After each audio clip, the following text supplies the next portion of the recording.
Des gamers mat, ça veut dire bienvenue en breton pour ceux qui savent pas. Moi je m'appelle Aaron, j'ai 18 ans, je me lance sur YouTube et d'ici quelques jours je vais bientôt me lancer sur une longue randonnée, le GR37. Ça fait plus de 780 km et je vais partir avec tout ça. Mais la question c'est est-ce que j'ai fait les bons choix? Allez, on va voir ça ensemble. Bon, on commence par le plus important, le sac. C'est un sac de la marque Osprey. Il fait 65 litres, donc voilà, largement suffisant pour plusieurs jours de randonnée. Le but pour moi, c'était vraiment d'optimiser au maximum, prendre tout le matériel nécessaire sans me surcharger. À l'intérieur, j'ai organisé ça en plusieurs parties, sommeil, nourriture et le reste du matériel. Il est léger, confort, respirant et 70% en fait du poids peut être réparti sur les hanches. Et donc ça va vraiment soulager vos trapèzes, vos épaules. Franchement, j'ai passé pas mal de temps à réfléchir à comment tout organiser et si je pouvais vous conseiller un sac, ce serait celui-ci. Voilà l'aperçu du sac Osprey lorsqu'on le porte. Donc on voit bien l'avantage de ce sac au niveau des hanches, qu'on peut vraiment bien serrer et ainsi bien répartir le poids du sac. Donc maintenant parlons du matériel pour dormir, bien évidemment la tente.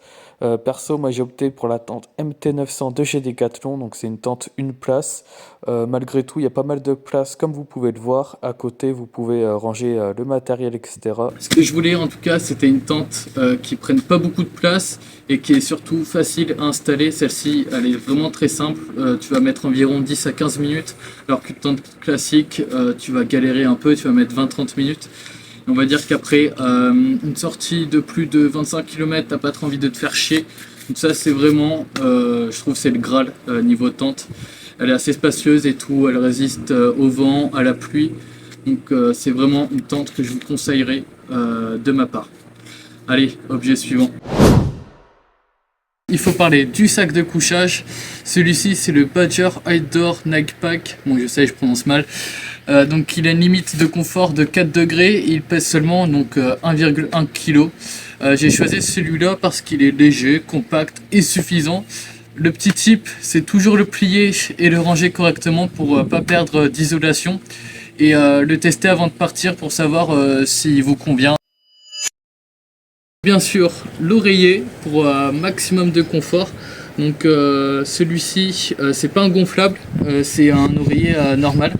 Et il est hyper léger, il prend pas beaucoup de place dans le sac et je trouve que c'est vraiment essentiel d'avoir un oreiller comme ça pour bien dormir.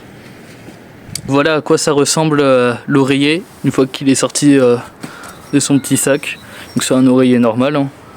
Voilà. Le matelas, parce que sans matelas, comment dire que tu dors pas très bien. Donc celui-ci il prend pas beaucoup de place, en plus il est assez léger. C'est un matelas type normal hein, qui se gonfle facilement. Donc ça c'est ce que je vous conseillerais. Bon, après peut-être que pour une plus longue rando j'aurais pu prendre un matelas plus confortable, mais je trouve que celui-ci vraiment il fait le taf. Bon allez, parlons d'eau, puisqu'on va dire que c'est quand même l'essentiel en randonnée, puisque si tu bois pas, t'as tes crampes et tu peux plus marcher. Donc j'ai opté pour la gourde Oco. Donc c'est une gourde filtrante qui est super efficace et t'offre une autonomie complète. Avec cette gourde là, tu vas pouvoir boire l'eau qui vient directement des fontaines, des ruisseaux, des rivières, même une flaque d'eau boueuse, tu vas pouvoir boire. Donc l'eau en fait qui va être contenue dans ta gourde sera filtrée au niveau du bouchon et voilà. Donc ensuite j'ai pris une gourde classique de 1,5 litres de la marque Quechua de Decathlon pour voilà, avoir une autre gourde en plus. Et ce que je trouve très pratique aussi, c'est un sac classique d'eau où tu bois directement voilà, avec le petit tuyau, voilà comme ça. Et ça te permet vraiment de pouvoir boire continuellement, même lorsque tu marches, parce que c'est un peu galère de sortir sa gourde à chaque fois quand tu marches. Là c'est directement sorti de ton sac et tu bois l'eau, c'est pratique.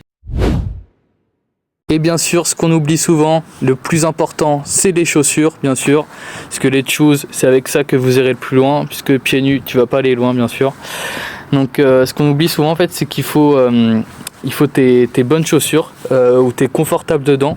Il faut pas forcément chercher tes chaussures neuves, puisque si tu pars avec tes chaussures neuves, ton pied il sera pas à l'aise, puisque j'en suis témoin. J'étais parti avec celle-ci et mon pied, en fait, mon petit orteil, il avait frotté ici et ça avait saigné. Donc faut vraiment que vous utilisez au maximum vos chaussures pour être à l'aise dedans. Donc celle-ci c'est les Hoka Challenger 8, je les trouve assez confortables. Bon, après il y a plusieurs marques, vous allez trouver votre bonheur. Et bien sûr l'essentiel, car sans ça je ne pourrais pas tenir mon voyage, c'est les bâtons de marche qui sont vraiment essentiels. Ça permet de soulager le poids que vous soulevez avec votre sac. Et avec ça, vous avancez plus vite et vous avez moins mal au dos. C'est vraiment la base. Et enfin, on arrive à ma partie préférée, la bouffe. Puisque bien sûr, sans bouffe, tu vas pas aller loin. Donc ça, c'est simple. Une petite popote de gaz. Tu prends le petit bouchon, tac, comme ça. Tu poses ta petite casserole. Et tu mets ton briquet et ça chauffe. Ça te fait une plaque de gaz, mais que tu peux emporter avec toi directement. Une petite cuillère en titanium, donc qui prend vraiment pas beaucoup de place, qui est hyper légère. Donc voilà, on a plusieurs couverts, etc. Des casseroles. On a le petit manche pour accrocher comme ça. On a les sacs de bouffe, on appelle ça lyophilisé. Celui-ci, je sais plus d'où il vient. Ils avaient été achetés sur un site. Ils sont plutôt pas mal. Bon, après, sur une longue randonnée, évidemment, vous n'allez pas prendre toute la bouffe emportée dans votre sac, puisque ça va faire du poids. Vous allez le manger au fur et à mesure dans les gîtes, les magasins que vous trouverez. Voilà. Et bien sûr, la question qui brûle toutes les lèvres, c'est combien ça coûte tout ça? Bon allez, je te montre ça. Donc mon sac au spray, il coûte à peu près 300-350 € neuf. Ensuite, on a la tente MT900 de chez Decathlon qui est environ à 150 €. Le sac de couchage qui est entre 100 et 150 €. Pour contenir la flotte, on est à peu près à 25 €. Donc pour ce qui est de la bouffe, on va dire qu'on est à peu près à 80 €. Avec le matelas et l'oreiller, on va dire qu'on est à peu près à 40-50 €. Avec les bâtons de marche, on est environ à 30 €. Pour de ce qui est la gourde Oko, on est environ à 80 €. C'est une gourde qui coûte assez cher.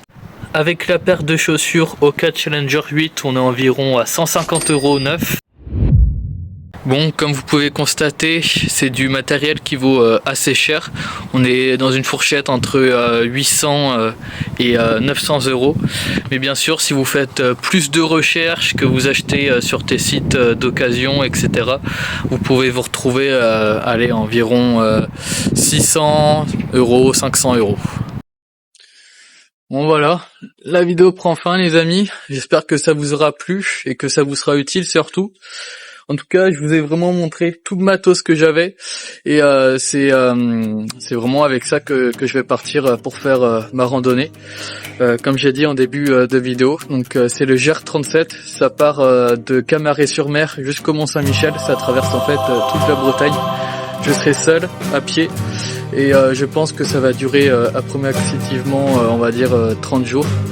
En tout cas, n'hésitez pas à me suivre pour me donner de la force et que je fasse d'autres contenus. Allez, ciao!